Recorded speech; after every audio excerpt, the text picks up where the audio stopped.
an pair of linear equation in two variables. Students, इस chapter में हम linear pairs के बारे में स्टडी करेंगे, टू वेरिएबल्स के बारे में स्टडी करेंगे. अपने प्रीवियस क्लास में वन वेरिएबल्स जो लीनियर इक्वेशंस थे, क्वाड्रेटिक थे, इन सब के बारे में आपने स्टडी किया था. तो स्टूडेंट्स, इस चैप्टर में हम लीनियर इक्वेशन जो कि टू वेरिएबल्स हैं इनके विषय में और इनके पेयर्स के विषय में कैसे हम इसको सॉल्व कर पाएंगे, इसको कैसे हम रिप्रेजेंट कर पाएंगे ऑन ग्राफ पेपर भी और मैथमेटिकल सिस्टम से भी किस तरह से हम इसको सॉल्व करके इसके वैल्यूज निकाल पाएंगे. स्टूडेंट्स, सबसे पहली जो क्वेश्चन दिमाग में आता है वो ये है कि ये लीनियर इक्वेशंस की जरूरत पड़ी ही क्यों, जो कि टू वेरिएबल्स. अभी तक हम लोगों ने सिंगल वेरिएबल्स के कंडीशंस को लगातार देखा और उसके विषय में जाना. जैसे अभी तक क्या था कि कोई एक इक्वेशन दे देता था, जैसे x + 5 = 10, तो हमको x की वैल्यू निकालनी रहती थी स्टूडेंट्स. तो हम अपने रूल्स के हिसाब से, अलजेब्रिक रूल्स के हिसाब से हम इसको ट्रांसफर करते थे उसके अदर साइड में और एक अपोजिट रूल यूज करते थे, अपोजिट साइन यूज करते थे स्टूडेंट्स. तो 10 - 5 विल बी 5. हम डायरेक्टली अपने जो आंसर्स होते थे उसको ऑब्टेन करते थे. जो हमारा वेरिएबल था, जो सिंगल वेरिएबल था, उसकी हम वैल्यू निकाल लेते थे. अगर वेरीफाई करना रहता था तो हम इसके प्लेस पे रख के स्टूडेंट्स हम ऑब्टेन करते थे. लेकिन जो इस चैप्टर में है वो है टू वेरिएबल्स स्टूडेंट्स. तो उसका स्टैंडर्ड क्या है उसके बारे में थोड़ा सा हम आपको बता दें कि इक्वेशंस के बारे में आपने स्टडी किया था अभी जब प्रीवियस सीट पे, तो आपने पढ़ा था ax² + bx + c के बारे में स्टडी किया था. यहां पे क्या है students, ax + by + c = 0 students. ax + by + c ये हमारा स्टैंडर्ड है इक्वेशंस का. इसके जो a1 है, b1 है या c है, ये सब जो है हमारे स्टूडेंट्स नंबर्स है. ये क्या है स्टूडेंट्स, नंबर्स है. जबकि x एंड y हमारे टू वेरिएबल्स है स्टूडेंट्स. ये हमारे वेरिएबल्स है स्टूडेंट्स. हम इस चैप्टर में इसके बारे में भी स्टडी करेंगे और कैसे किसी गिवन सिचुएशन को हम किस तरह से उसको ग्राफिकली रिप्रेजेंट कर सकते हैं और उसको मैथमेटिकली रिप्रेजेंट कर सकते हैं. आपको एक क्वेश्चन के माध्यम से थोड़ा सा सपोर्ट करूंगा मैं, क्योंकि क्वेश्चन नंबर है एक्सरसाइज 3.1 का जो पहला क्वेश्चन है. Aftab tales his daughter 7 years ago I was 7 times as old as you were then, also 3 years from now I shall be 3 times as old as you will be. Students, इसको हमको जो है algebraically और graphically represent करना है student. Same as पहले आप आफ्ताब की कंडीशंस आप लिखेंगे, उसके बाद उसकी डॉटर का रिलेशन निकालेंगे.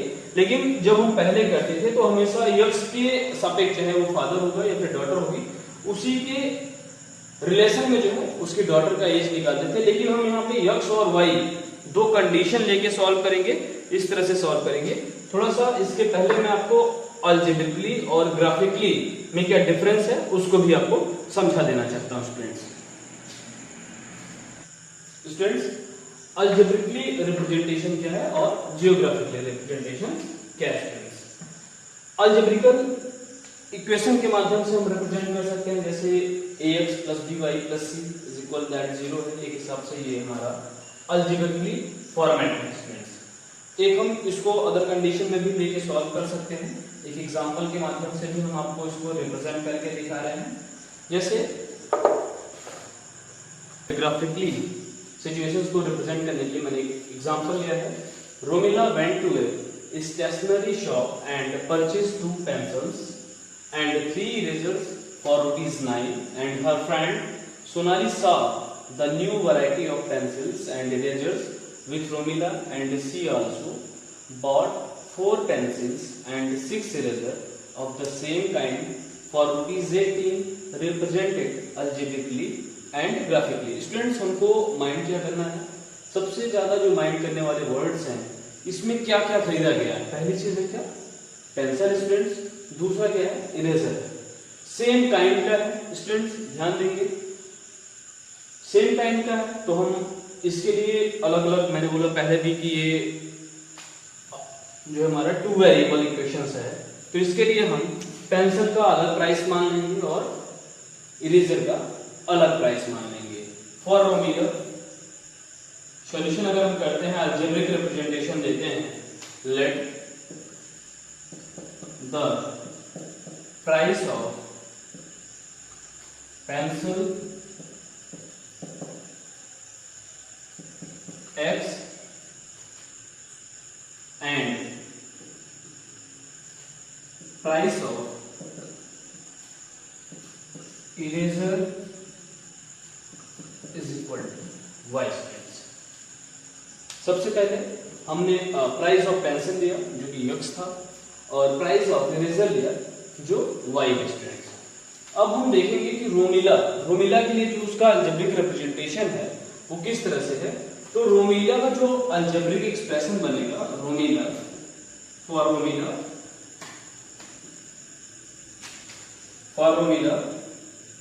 Number of pencils, how many, 2 pencil students. आप देख सकते हैं 2 pencils, so 2x 2 into x for pencil price plus 3 eraser की प्राइस है हमारी y, तो 3 into y करेंगे, इरेजर की वैल्यू क्या है हमारी y, 2x plus 3y, जो उसने टोटल स्पेंड किया है, एक्सपेंडिचर जो उसका आया है वो है ₹9 स्टूडेंट्स। ये हो गया हमारा फर्स्ट इक्वेशन जो कि हमारे रोमिला के लिए जो अलजेब्रिक एक्सप्रेशन है इसका वो है। और जो उसकी फ्रेंड है सोनाली, सेम वैरायटी का है तो प्राइस भी सेम रहेगा स्टूडेंट्स। जो नंबर ऑफ क्वांटिटी है उसको डिफरेंट होने के कारण हम उसको डिफरेंट टाइप में लिखेंगे और उसकी जो प्राइस आएगी उसको साइड में रखेंगे। She also bought 4 pencil students for Sonali के लिए जो एक्सप्रेशन होगा वो क्या होगा, 4 pencil students. 4 pencil same variety होने के कारण प्राइस जो है सेम रहेगी students. So 4 pencil means 4x rupees plus जो हमारे इरेजर है वो है 6 इरेजर स्टूडेंट्स। आप इधर ऑब्जर्व कर सकते हो 4 पेंसिल 6 इरेजर होने के कारण 6y, क्योंकि हमारा जो इरेजर का कास्ट है वो y हमने सपोज किया है। जब दोनों को उसने खरीदा तो उसको ऑब्टेन हुआ क्या कि उसके टोटल जो एक्सपेंस हैं वो आए हैं 18 रुपीज। ये हमारा सेकंड इक्वेशन है इसको सोनाली के लिए। स्टूडेंट्स इस तरह से हम अलजेब्रिकली रिप्रेजेंटेशन करते हैं। ठीक इसी को हम ग्राफ पे कैसे करते हैं हम वो आपको समझाते हैं। ग्राफ पे स्टूडेंट्स क्या है कि इससे पहले आपने थोड़ा सा पीछे आपको बता दें कि कोऑर्डिनेट ज्योमेट्री में कोऑर्डिनेट के माध्यम से आपने रिप्रेजेंटेशन जिस तरह से किया था ठीक उसी तरह से है, थोड़ा सा डिफरेंस है। डिफरेंस क्या है आइए उसके बारे में हम आपको बताते हैं ग्राफ रिप्रेजेंटेशन के विषय में। ग्राफ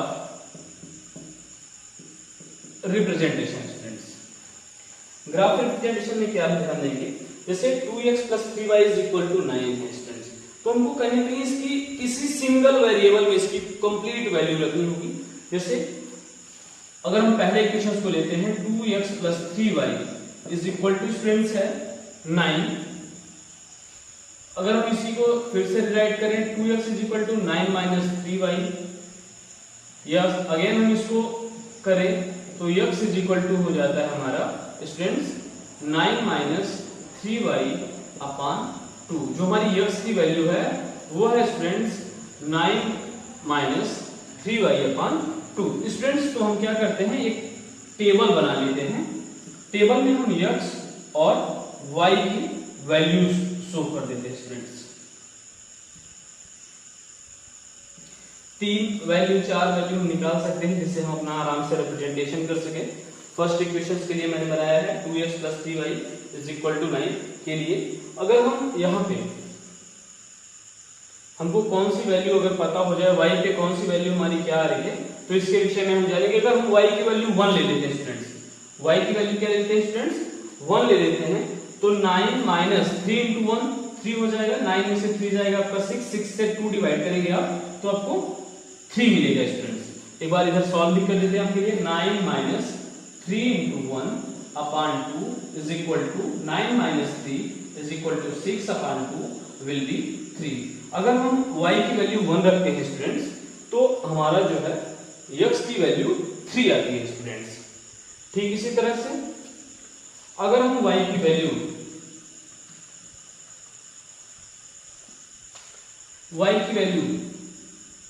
2 रखें, 3 रखें, कुछ भी रख सकते हैं, और ठीक उसी तरह से हम रिप्रेजेंट भी कर सकते हैं, लेकिन थोड़ा सा हमको ध्यान देना ये होगा कि हम उस वैल्यू को रखें जिससे हमको ये कंप्लीट मिले, x हमारा कंप्लीट डिजिट में है, परफेक्ट नंबर है, जिससे हमको रिप्रेजेंटेशन में असुविधा ना हो स्टूडेंट्स।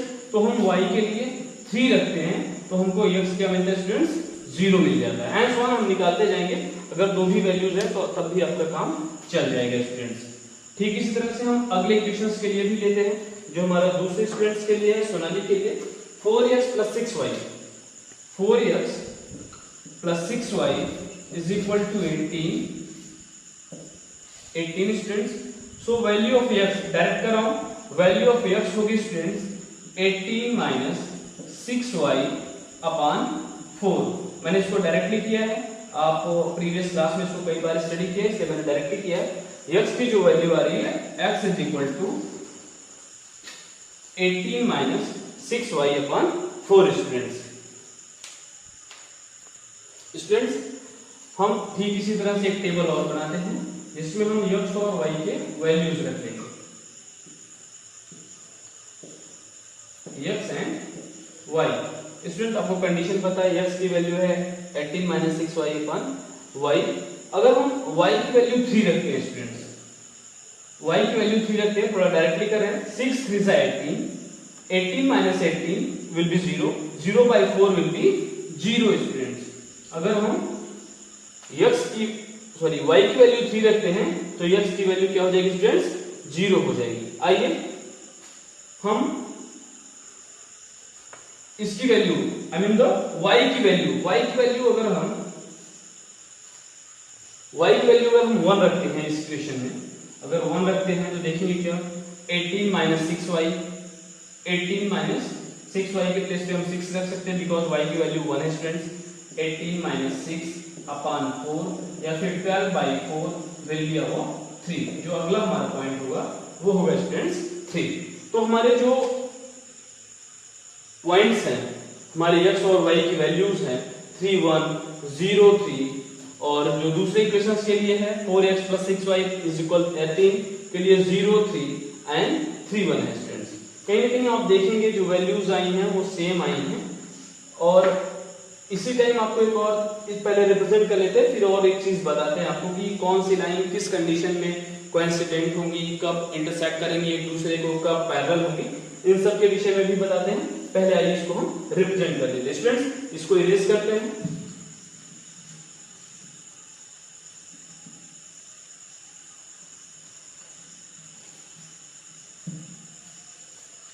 रिप्रेजेंटेशन का सेम तरीका है जिस तरह से आपने प्रीवियस क्लास में या प्रीवियस चैप्टर्स में आपने स्टडी किया था कोऑर्डिनेट ज्योमेट्री में, कि क्वाड्रेंट के माध्यम से x और y की वैल्यू को रिप्रेजेंट करेंगे। ठीक सेम तरीका है, क्वाड्रेंट बनाएंगे, उसके ओरिजिन पॉइंट्स देंगे आप, x and x dash, y and y dash.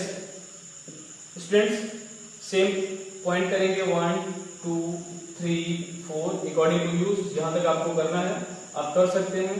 1 2 3 4 1 2 3 4, ये सब निगेटिव साइंस है। आपको प्रीवियस क्लासेस में भी बताया गया होगा कि y ओरिजिन पॉइंट्स के जो ऊपर होते हैं वो हमारा जो है पॉजिटिव साइन रखता है, ओरिजिन पॉइंट के जो नीचे होते हैं y एक्सिस वो निगेटिव साइन रखता है स्टूडेंट्स। सेम कंडीशन है, राइट साइड में अगर x एक्सिस है ओरिजिन पॉइंट के तो वो पॉजिटिव साइन रखता है स्टूडेंट्स, और अगर अपोजिट डायरेक्शन में है तो वो जो है निगेटिव साइन रखता है स्टूडेंट्स। तो ये इस तरफ भी राइट करते हैं, -1 -2 -3 -4 -5। तो स्टूडेंट्स जो हमको हमारे रिप्रेजेंटेशन के बाद जो हमको पहला हमारा पॉइंट मिला है वो मिला है 3 एंड y। फर्स्ट इक्वेशन के लिए वो हमारा क्या है स्टूडेंट्स, 3 एंड 1। तो 3 x एक्सिस पे जाएगा और 1 जो है हमारा y एक्सिस पे जाएगा। फॉर्चुनेटली दोनों हमारे पॉजिटिव हैं तो हम दोनों को पॉजिटिव साइड से ही यूज करेंगे स्टूडेंट्स। तो कहीं ना कहीं जब हम इस डॉट को मैच करते हैं तो हमको यहाँ पे ऑब्टेन होता है, ये हमारा है 3 एंड 1 स्टूडेंट्स। दूसरा हमारा पॉइंट है कि हमारा x 0 है और y हमारा 3 है, तो इसकी जो वैल्यू है वो यहाँ होगी, वो 0 पे मतलब हमारे ओरिजिन पॉइंट पे ही है, बस y एक्सिस पे इसकी जो लाइंस है वो इंक्रीज हुई है, तो हमारा ये पॉइंट होगा, ये इसको हम रिप्रेजेंट करेंगे 0 3 से। और स्टूडेंट्स हमको अगर इसको रिप्रेजेंट करना है तो हम इस पॉइंट को इस पॉइंट से मिलाते हुए आगे इंक्रीज करते चले जाएंगे स्टूडेंट्स, ठीक है, ऐसे इंक्रीज करते चले जाएंगे। ये रिप्रेजेंटेशन हो गया आपके फर्स्ट इक्वेशन का। और सेकंड का क्या है, 0 3 है students, and also for the 3 1 same procedure है, ठीक इसी तरह से इसी लाइन पे रिप्रेजेंट होगी। इसको हम जो है कोइंसिडेंट के नाम से भी जानते हैं स्टूडेंट्स, कोइंसिडेंट लाइन भी बोल सकते हैं। इसके लिए भी हम आपको बताते हैं कि सेम लाइन होगी अगले इक्वेशंस के लिए भी, क्योंकि सेम वैरायटी थी, सेम प्राइस थे, तो आप इसी पे ही उसको भी रिप्रेजेंट कर लेंगे सेम एज स्टूडेंट्स। तो ये था algebraically and graphically representation. Students अगला जो आपके इस सीट का क्वेश्चन है और इसमें आपके जो कंफ्यूजन हो सकते हैं उसके विषय में थोड़ा सा आपको बता दूं कि जैसे अगर आप पेयर ऑफ लाइंस आपको दी रहे हैं या फिर अलजेब्रिकली रिप्रेजेंटेशन दिया रहे इक्वेशंस के, तो आप कैसे उसको देख के या सॉल्व करके ये बता सकते हैं कि लाइन हमारी जो है वो ग्राफ पेपर पे इंटरसेक्ट करेगी या फिर उसको कोइंसिडेंट रहेंगी या पैरेलल लाइंस जाएंगी। स्टूडेंट्स आज के इस वीडियो में हम आपको इतना ही बताएंगे कि कैसे अलजेब्रिकली आप रिप्रेजेंट कर सकते हैं और ग्राफिकली रिप्रेजेंट कर सकते हैं।